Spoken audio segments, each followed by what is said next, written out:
বাংলাদেশের অধিকাংশ পেঁয়াজের চাহিদা যেন এই পাবনা থেকে পূরণ করা হয়।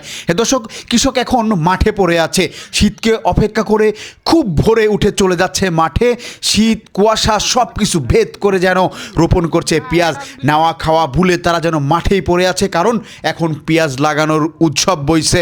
বিঘা প্রতি মনে করেন যে 20টি লোক লাগে। 20টি লোকের দাম মনে করেন যে আপনার 12,000 টাকা। মানে বিঘা প্রতি? হ্যাঁ, 12,000 টাকার মনে হয় এই কামলাই লাগবে 12,000 টাকার। আর মনে করেন যে 3,000 টাকার আপনার হচ্ছে নাঙল খরচ লাগবে। আর মনে হয় 5,000 টাকা নাঙল খরচ লাগবে।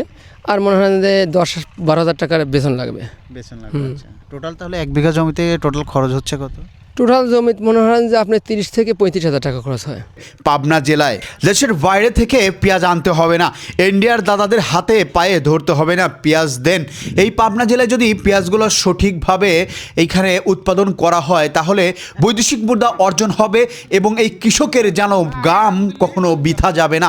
অর্থাৎ পাবনা জেলা যে পেঁয়াজের জন্য বিখ্যাত, উত্তরবঙ্গ যে পেঁয়াজের জন্য বিখ্যাত, পাবনার সুজানগর যেন পেঁয়াজের জন্য বিখ্যাত, এটি কিন্তু এইটিরই প্রমাণ। আপনারা দেখতে পাচ্ছেন কৃষক কিন্তু এখন না খাওয়া বলে পড়ে আছে মাঠে, লাগাচ্ছে বিঘাকে বিঘা পেঁয়াজ। ফলন যদি ভালো হয় আর কৃষকের যদি দামটা একটু ন্যায্য পায় তাহলে কৃষক কিন্তু লাভবান হবে 100%।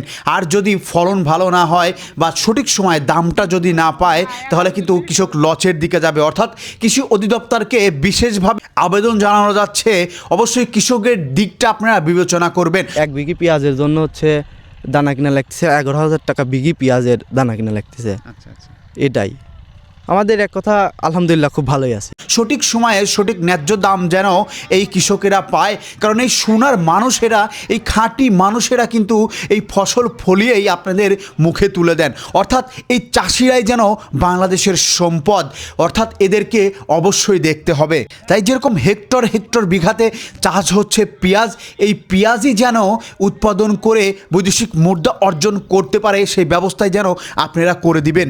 এই যে এখন যে পেঁয়াজ রোপণ করছে এর নাম হালিবা গুটি পেঁয়াজ। এর বিভিন্ন জাত হয়ে থাকে, এর মধ্যে একটি জাত হচ্ছে তাহেরপুর, দিনাজপুর এবং অনেক ধরনের পেঁয়াজই কিন্তু এখানে হয়ে থাকে। অর্থাৎ এই যে বীজ বপন করা থেকে শুরু করে এই দানা চারা গাছ দেখতে পাচ্ছেন, এই চারা গাছ হওয়া পর্যন্ত কৃষকের কিন্তু পরিশ্রম করতে হয় অধিক হারে। প্রথমে দানা আকারের যে জমি রয়েছে সেই জমিতে ছিটিয়ে দেওয়া হয় বীজ, সেই বীজ থেকেই কেন এরকম চারা গাছ হয়, এই চারা গাছগুলোই যেন রোপণ করা হয় মাঠে। অর্থাৎ কৃষক যে পরিশ্রম করছে তার গায়ের ঘাম জড়াচ্ছে, প্রতিটা বিঘাই যেন তাদের 30 থেকে 40 হাজার টাকা খরচা আসছে। সার ফাঁস এবং কীটনাশক থেকে শুরু করে দিন মজুরি, লেবারের বিলও দিতে হচ্ছে কিন্তু এখন কৃষককে। অর্থাৎ নাওয়া খাওয়া ভুলে তারা পড়ে আছে শুধুমাত্র এই পেঁয়াজ উৎপাদনের লক্ষ্য করে। অর্থাৎ এখন এই মুহূর্তে বাংলাদেশে পাবনা জেলায় যে পেঁয়াজগুলো উৎপাদন হবে হেক্টর হেক্টর জমিতে, এটি কিন্তু বাংলাদেশের সর্বস্তরের জায়গাতে কিন্তু ছড়িয়ে যাবে। অর্থাৎ এদেরকে সহযোগিতা করে এবং এই কৃষক যেন সঠিক সময়ে সঠিক ফলন ফলিয়ে সঠিক দাম পায়, এটাই কৃষি অধিদপ্তরের কাছে রিকোয়েস্ট থাকবে।